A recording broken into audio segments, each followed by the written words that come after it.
continue the story of the Movement for a Better World and a little bit about my part in it. This is Roger from the MSC Mission Office, and you're with Mission Alive. And this Movement for a Better World was part of the mission of the church. And those who began it, promoted it, and were part of it could see a vision of what we want to be as church and what the church was saying to us about how we should be church. It's a very big mission. I mentioned some people previously, and I want to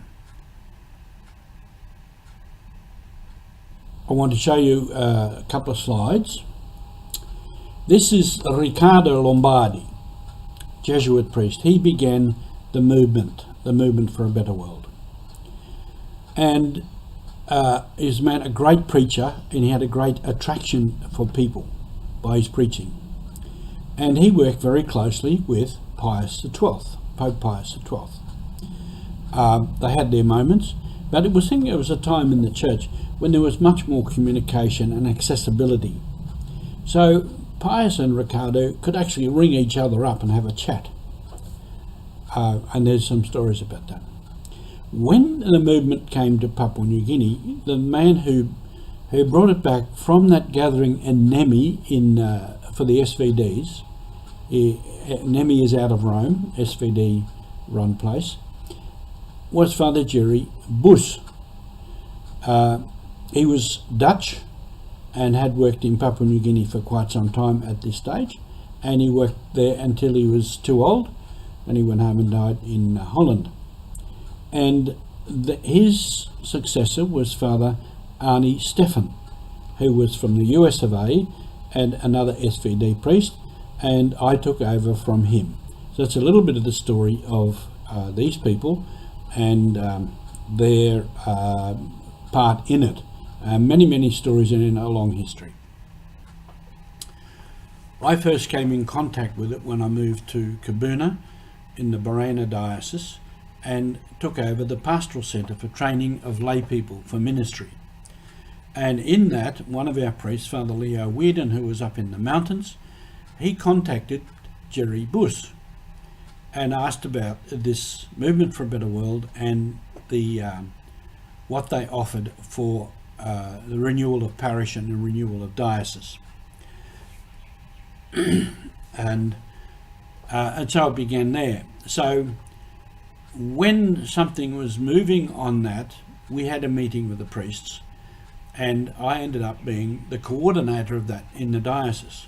Now what we did was, the priests in the mountains accepted the New Image of Parish program, while the priests on the coast said, no, we're moving with Lumco and the basic Christian communities.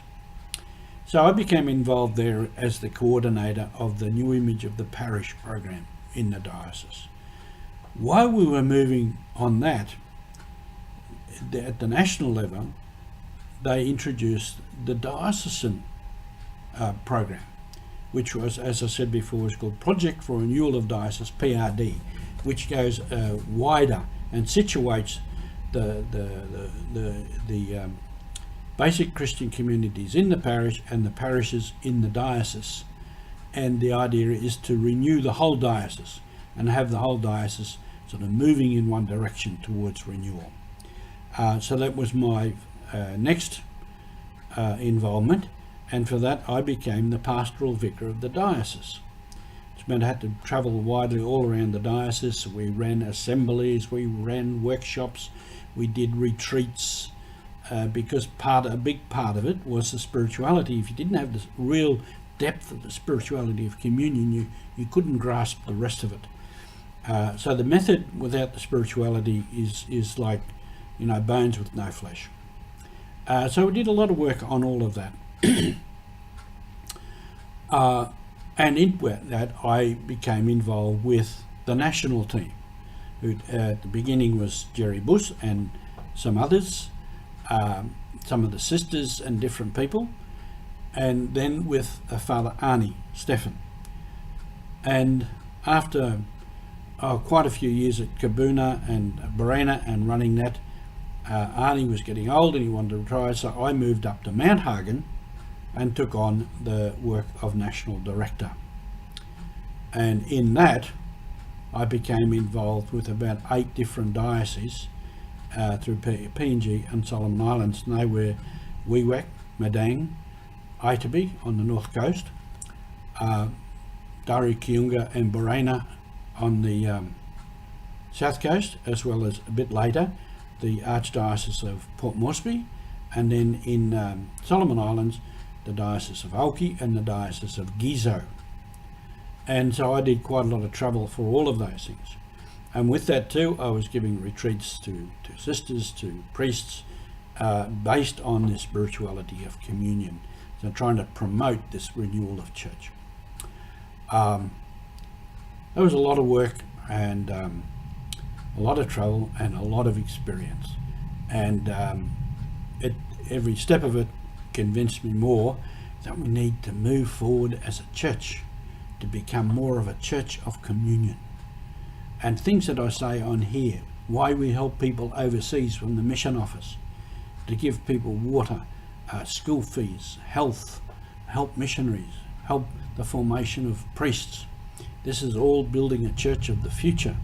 And here in Australia, we help the Nanalinga College in Darwin, we help the Afghans, we help the bushfire victims. We supplied PPE to Port Moresby for the coronavirus, and so on and so forth. Is all about the renewal of the church and the renewal of ourselves as a people who are concerned for these things. And this is our mission, and I thank you for being part of it.